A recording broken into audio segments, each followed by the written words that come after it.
The world was dark, spiritually lost. People worshipped idols, buried daughters, and fought without reason. Prophets had not come for many centuries. The pure message of Ibrahim had been forgotten. But on one blessed night, everything changed.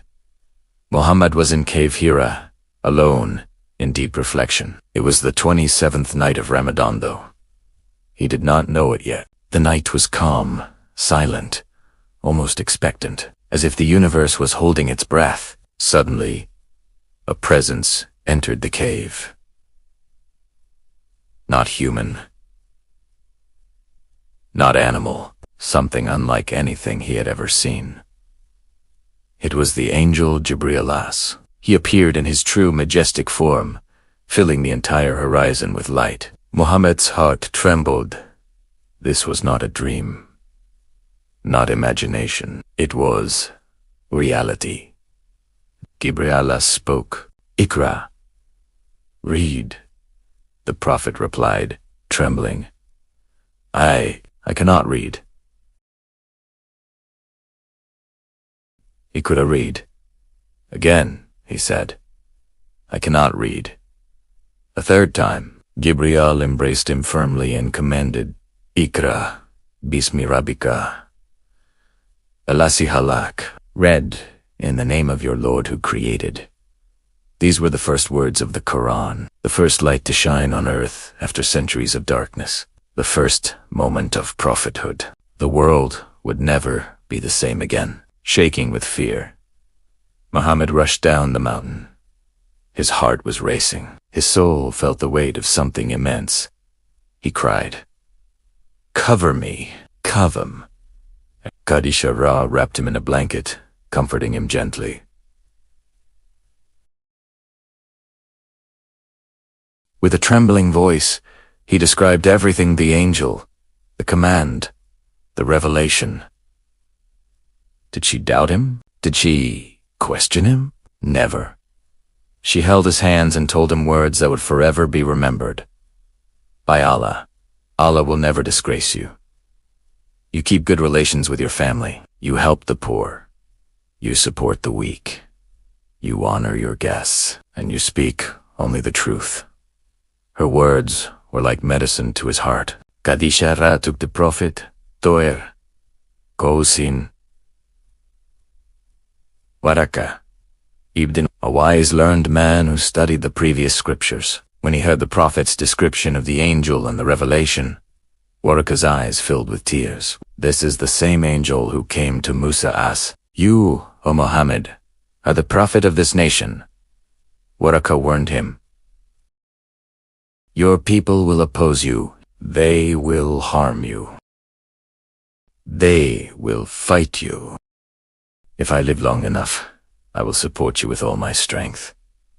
A short time later, Waraka passed away, but his words remained true. After the first revelation, there was a temporary pause. Days passed. Weeks passed. The Prophet felt intense sadness. He longed for Jibril to return. Then one day, while he was walking, he heard a voice from the sky. And there was Jibril, filling the entire horizon again, saying, O Muhammad, you are the messenger of Allah. This moment removed all doubts and fears. The connection between heaven and earth had been established. The next revelation came. O you who is covered up, arise and warn. This was the command to begin preaching. But how would he start? The people of Makkah loved him, but they hated change. They feared losing their power, their idols, their traditions. So Allah commanded him to begin quietly. The first person to accept Islam was not a friend, not a stranger, not a scholar. It was his beloved wife, Seerah. Then came Ali ibn Abi Talib, the young boy raised in the Prophet's home. Zayd ibn Haritha, his adopted son Abu Bakr Siddiq, his best friend. Known for his pure heart, Abu Bakr went out and brought many more people into Islam. Uthman ibn Affan, Talha ibn Ubayy, Zubayr ibn al-Awwam, Sadi, Ibn Alawam. Sadi. Ibn Alawam. Ibn Alawam. Sadi ibn Ubayy. Wakas. Abdul Rahman. Ibn Alwa. For 3 years, Islam spread quietly through secret teaching. The believers gathered in the house of Arqam, Ibn Abi Arqam, a young companion who bravely offered his home as the first Islamic center. There, the Prophet taught them the oneness of Allah, the importance of good character, the power of prayer, the reality of the afterlife, the purity of the heart. They grew in faith, strength, and brotherhood. Islam was no longer Smollett, was becoming a movement. After 3 years, Ayah commanded, warn your closest relatives.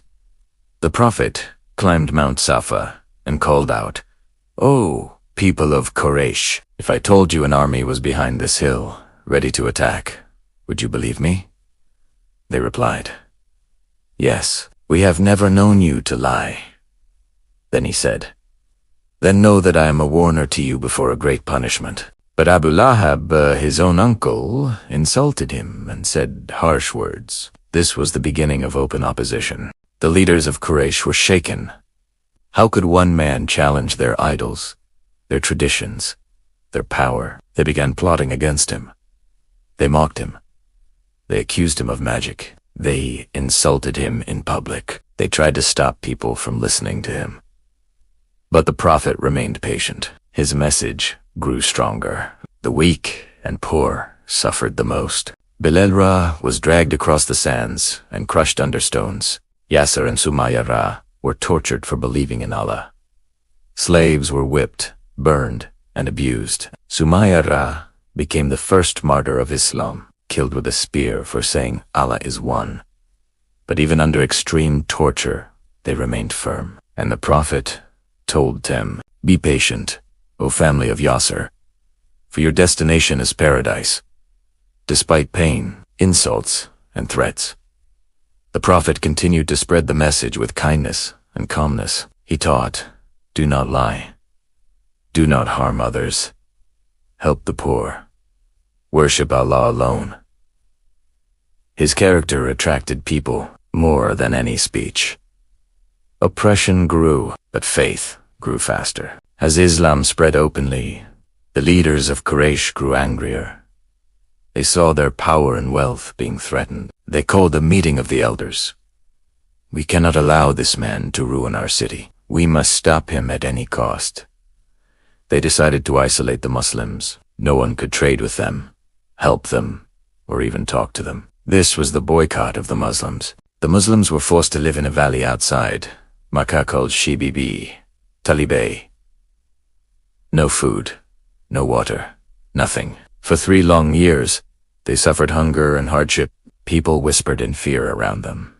Some of the Muslims grew sick. But the Prophet never lost hope. He reminded them, "Patience, my family, for Allah's help is near." The Muslims remained steadfast, surviving only on the little charity they received from loyal believers. The Prophet knew that some could not bear such suffering, so he advised a group of Muslims to migrate to Abyssinia, modern-day Ethiopia. There, the king Negus welcomed them warmly. He listened to their faith, admired their sincerity, and refused to send them back. This was a miracle.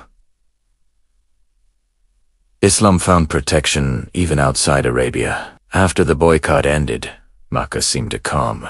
But sorrow struck the Prophet again. 2 of his greatest supporters passed away. His beloved uncle who had protected him, Khadija, his loving wife and partner in faith. The Prophet was heartbroken. He cried for days. Makkah felt lonelier than ever, but he remained patient. He knew Allah had a plan. Seeking support, the Prophet traveled to Taif, a nearby city. He hoped to find people who would accept Islam. But the leaders of Taif mocked him. They sent children to throw stones at him. The streets became dangerous. He was bleeding, exhausted, and in despair. He prayed to Allah, "O Allah, to you I complain of my weakness, my lack of resources, and the humiliation I have suffered. You are the Lord of the weak. You are my protector. Then, a miracle happened. The angel of mountains offered to crush the city between two mountains for insulting the prophet, but it refused, saying, "No, perhaps their children will grow up and accept Allah." This moment showed the prophet's mercy even to his enemies. One night, Allah honored the prophet with a journey unlike any other. He was taken by Burak, a heavenly creature faster than light, from Makkah to Jerusalem.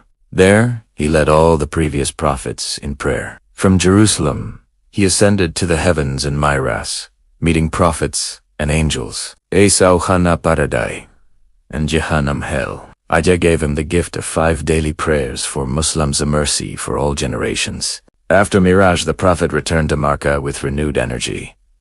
He began calling openly, "Oh, people! Worship Allah alone. Do not associate partners with him. Treat each other with justice and kindness." The Quraysh were furious. They increased the pressure and began planning to kill the prophet. But the believers remained faithful. The weak and strong, the rich and poor all stood united in faith. The prophet received a divine command. "You cannot stay in Makkah safely. Go to Yatrib Medina, where you will find peace and security." This was the start of Hijrah, the migration. It marked the beginning of the Islamic calendar. With courage and patience, the prophet left Makkah. At night, Abu Bakr accompanied him. They hid in the cave of Thor for 3 days, while the Quraysh searched for them. Allah sent miraculous help.